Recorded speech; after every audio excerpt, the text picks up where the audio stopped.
বাংলাদেশের 90% মানুষই জানে না ডিমের উপরে এভাবে করে একটা সিদ্ধ আলু দিয়ে আনকমন একটা নাস্তা তৈরি করা যায়। এই নাস্তা যদি একবার খান বারবার খেতে মন চাইবে, আমি 100% গ্যারান্টি দিয়ে বললাম। এত বেশি মজার, আর বাসার সবাই খেয়ে এত বেশি প্রশংসা করছিল, বলছিল এটা রোজ রোজ বিকালে বানিয়ে দিতে। বুঝেন অবস্থা কতটা পরিমাণের মজার হতে পারে।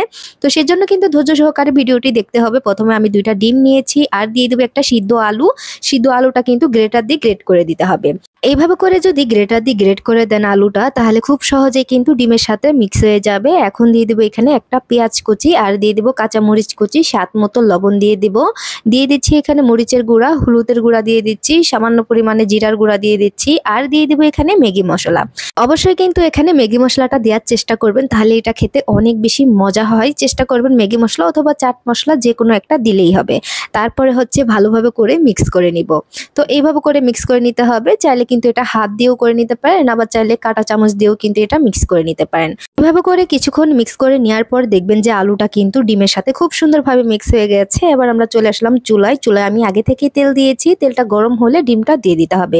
চুলার আঁচটা মাঝামাঝি আছে, এই পর্যায়ে হাই হিটে রাখা যাবে না, এতে করে ডিমটা পুড়ে যাওয়ার সম্ভাবনা থাকবে।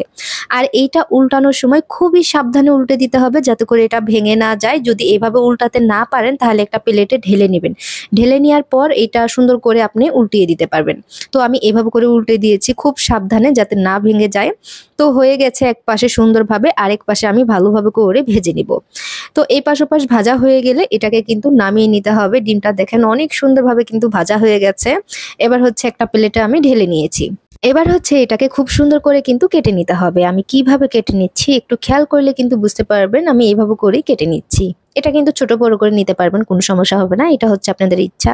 তো আমি আমার মতো করে কেটে নিয়েছি। কাটা হয়ে গেলে এবার লাগছে আমাদের চালের গুঁড়া। আমি এখানে 3 টেবিল চামচের মতো চালের গুঁড়া দিয়েছি, শুকনা চালের গুঁড়া। তারপর দিয়ে দেবো এখানে 2 টেবিল চামচের মতো বেসন আর 1 চামচের মতো ময়দা দিয়েছি। এখন দিয়ে দেবো এখানে হলুদের গুঁড়া, লবণ আর দিয়ে দিব মরিচের গুঁড়া।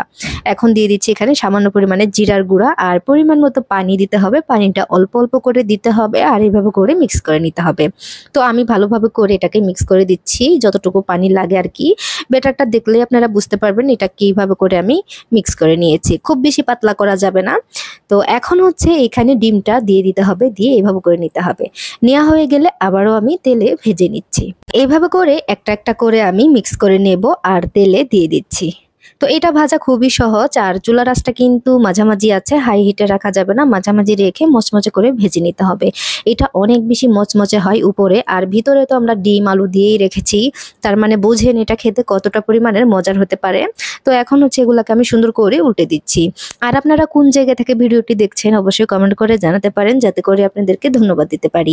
ইউটিউব থেকে দেখলে আমার চ্যানেলটি সাবস্ক্রাইব করে রাখবেন, যাতে করে সবার আগে আমার ভিডিওটি পেয়ে যান। আর আমি চেষ্টা করি আপনাদের মাঝে নতুন নতুন ভিডিও দেওয়ার। তো আপনারা নতুন ভিডিও এত বেশি পছন্দ করেন, তাই আমি খুঁজে খুঁজে একদম নিউ ভিডিও দেওয়ার চেষ্টা করি। দেখেন কথা বলতে বলতে কিন্তু এটা খুব সুন্দরভাবে ভাজা হয়ে গেছে। এখন হচ্ছে এটাকে আমি নামিয়ে নিচ্ছি। নামানোর পর দেখেন দেখতে এত বেশি সুন্দর লাগছে, আর একটা খেলে আরেকটা খেতে ইচ্ছা করে, এত পরিমাণে মজার। চাইলে কিন্তু এটা বাচ্চাদের টিফিনেও দিতে পারেন, বাচ্চা একদম টিফিন বক্স ফাঁকা করে ফেলবে। উপরে মচমচার, ভিতরে ডিম আর আলু, খেতে যে কি পরিমাণে মজার।